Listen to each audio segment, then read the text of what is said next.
নমস্কার বন্ধুরা, আমার চ্যানেলে সবাইকে স্বাগত জানিয়ে আরও একটি নতুন রেসিপি শুরু করছি। এটি একটি মাছের রেসিপি বা ফিশ রেসিপি। এটিও আপনারা যে কোনো স্পেশাল দিনে বানিয়ে খেতে পারেন। পমফ্রেট মাছের গ্রেভি। আর এই রেসিপিটি বানানোর জন্য আমি কিছু টিপস অ্যান্ড ট্রিক্স ফলো করেছি, যেগুলি আপনাদের সঙ্গে আমি শেয়ার করছি। এখানে আমি রেসিপিটি বানানোর জন্য দুটো বড় সাইজের পমফ্রেট মাছ নিয়ে নিয়েছি। খুব ভালো করে ধুয়ে লবণ আর হলুদ মাখিয়ে নিলাম।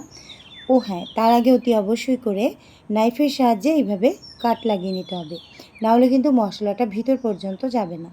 তো এইভাবে আমি লবণ হলুদ মাখিয়ে 10 মিনিট মতো রেস্টে রেখেছিলাম। তারপর মাছগুলোকে হালকা করে ভেজে নিচ্ছি। জাস্ট এপিট ওপিট করে ভেজে নিচ্ছি। যে কোনো স্পেশাল দিনে আপনারা গরম গরম ভাতের সঙ্গে এই রেসিপিটি ট্রাই করতে পারেন। যেহেতু পমফ্রেট মাছ একটু পাতলা ধরনের হয়, তাই খুব বেশি ভেজে নিলে কিন্তু মাছের অংশ বেশি পাওয়া যাবে না। হালকা করে ভেজে তুলে রেখে ওই একই তেলে দিয়ে দিলাম গোটা জিরে ফোড়নে। দিয়ে দিচ্ছি কিছুটা চেরা কাঁচা লঙ্কা, 5 থেকে 6টা মতো। ভালো করে ফোড়নটাকে আমি ভেজে নিচ্ছি। এবার আমি দিয়ে দেবো একটা বড় সাইজের পেঁয়াজ, এইভাবে মিহি করে কুচো করে নিয়ে দিয়ে দিলাম। যেহেতু আমি গ্রেভি করে বানাবো, তাই পেঁয়াজগুলোকে খুব লাল লাল করে ভাজবো না। তো এই কারণে মিডিয়াম ভেজে আমি তারপর দিয়ে দিলাম আদা, গ্রেট করে নেওয়া আদা 1 টিস্পুন মতো, আর রসুন পেস্ট দিয়ে দিলাম 1 টিস্পুন।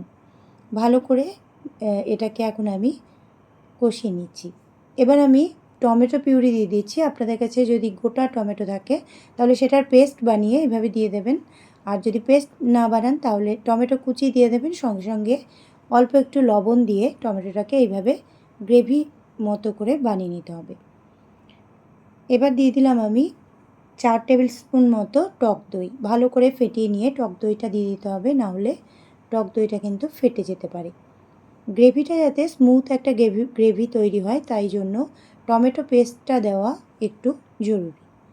এবার আমি কালারের জন্য একটু হলুদ দিয়ে দিলাম। ভালো করে একটু মশলাটার সঙ্গে মিশিয়ে নিচ্ছি, আর দিয়ে দেবো এবার কালারের জন্য কাশ্মীরি রেড চিলি পাউডার বেশ খানিকটা। কাশ্মীরি রেড চিলি পাউডার দেওয়ার পর ধনে গুঁড়ো দিয়ে দিচ্ছি আমি 1 টিস্পুন, হাফ টিস্পুনের একটু কম জিরে গুঁড়ো, আর স্বাদ অনুযায়ী লবণ দিয়ে দিলাম। সমস্ত রকম মশলাগুলো ভালো করে মিশিয়ে নিয়ে এবার পালা হলো ভালো করে কষিয়ে নিতে হবে।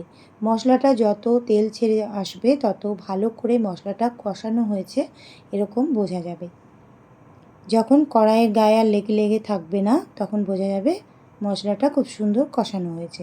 আর যেহেতু পমফ্রেট মাছের গ্রেভিটা দিয়েও কিন্তু সুন্দর করে শুকনো ভাত খেতে খুবই ভালো লাগে। এই কারণে গ্রেভিটা যাতে টেস্টি হয় সেই দিকটা খেয়াল রাখতে হবে। তেল বেরোনো পর্যন্ত আমি গ্রেভিটাকে কষিয়ে নিলাম ভালো মতো। এইবার অল্প একটু জল এখানে অ্যাড করে দিতে হবে, কারণ মাছগুলোকে ভালো করে এর সঙ্গে ফুটাতে হবে।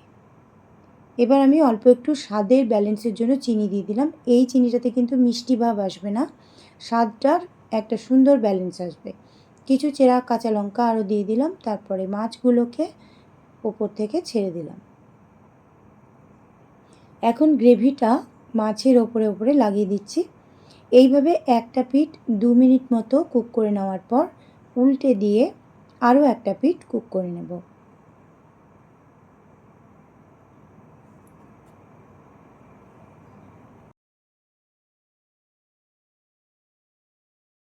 রেসিপিটা অলমোস্ট তৈরি হয়েই গেছে। একদম শেষ পর্যায়ে এসে আমি দিয়ে দেবো গরম মশলা পাউডার 1/2 টিস্পুনের একটু কম। এই জায়গায় দারুচিনি পাউডারও দেওয়া যাবে। এখন পুরোপুরি তৈরি হয়ে গেছে। আমি গরম ভাতের সঙ্গে পরিবেশন করে দেখাচ্ছি। একবার অন্তত বানিয়ে খাওয়ার রিকোয়েস্ট রইল।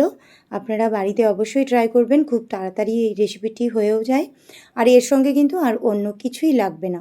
গ্রেভিটা দিয়েই কিন্তু সুন্দরভাবে খাওয়া হয়ে যাবে।